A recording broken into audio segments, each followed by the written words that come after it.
Now, let's talk about Prince Andrew. I can't believe that he's concerned that he might lose his beloved summer holiday home.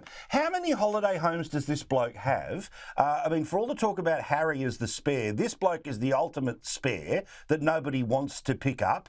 He doesn't want to lose the house he's currently living in. He doesn't want to lose his holiday house. When is Charles just going to turn around and build a wall around this dude?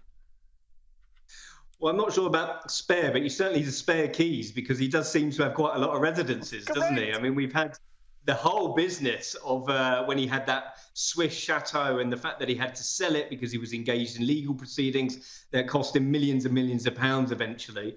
Now we have the fact that he might not be able to go to his summer jaunt. I mean, he used to, for a bit of context, he used to spend the last 2 weeks of July at Balmoral, the Scottish retreat for the royals, every year. But this was, of course, when he used to spend time with the Queen. Now, his plans have been somewhat scuppered, it would seem, because the King has ordered that Balmoral be left open until August the 16th this year. And this is, it is quite a good thing for the British taxpayer, bringing in a few extra quid for the taxpayer into the royal coffers, as it were. And will Prince Andrew be able to go on his summer holiday? I mean, I'm sure our heart bleeds for him that he might have to wait another couple of weeks. But I'm sure the King, with good grace, will eventually invite him. So maybe he won't be slumming it at home for the summer. See, I think we've stumbled onto something here where if he won't leave, the cottage or the castle or the holiday, then just open it up to the public. He can be the tour guide. I don't know if anyone want a photo with him, but, just say, oh, look, mate, you can live there, but I'm telling you, between 10 and 4 every day, random people in board shorts and flip-flops and are going to start walking through going, wow, have a look at this. Well, could you imagine that maybe they give him a pen and a clipboard as well, and they give him a little name badge, and people can point out to him. And, is that Prince Andrew? I'm not too sure it is, but listen, stranger things have happened over the last few years, haven't they, Paul? Now, what about Wills and Kate having a even ongoing profile, and obviously them now being accompanied on recent visits? This is what happens when you are the next in line. But are we starting to see the obvious trotting out of the next in line?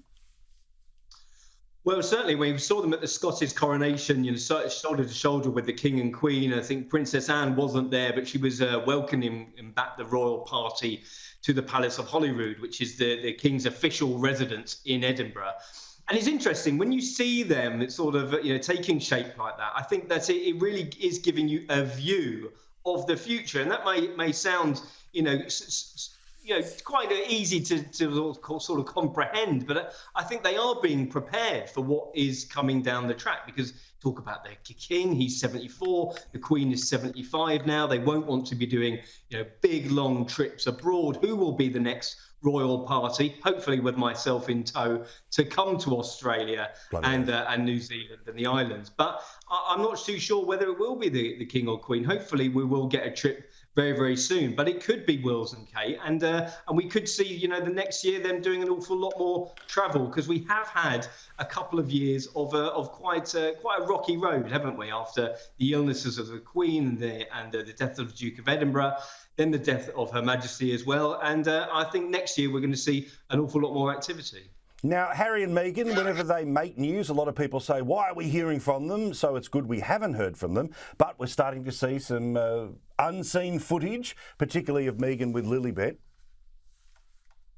Well, yes. I mean, the internet gets excited when this sort of thing happens, because they do like their privacy, don't they? The Duke and Duchess of Sussex, even after moving to the paparazzi capital of the world. And yet, it would seem when we've got these new images of the children, people are very, very interested. And of course they would be. I mean, just because they've left the royal family and tried to go on their way, people are still very, very interested in them and what they're up to, whether it involves the royal family or not. And I think that, the press and the royal fans are no different. And the kids, they are going to have a very, very different lifestyle outside the royal bubble. You can applaud Harry and Meghan for some of their reasoning, I think, in the first instance, why they did it. Perhaps not the way they went about it. But, whenever we do see the children, it gives us something to look forward to, I think, and seeing two young lives sort of blossoming.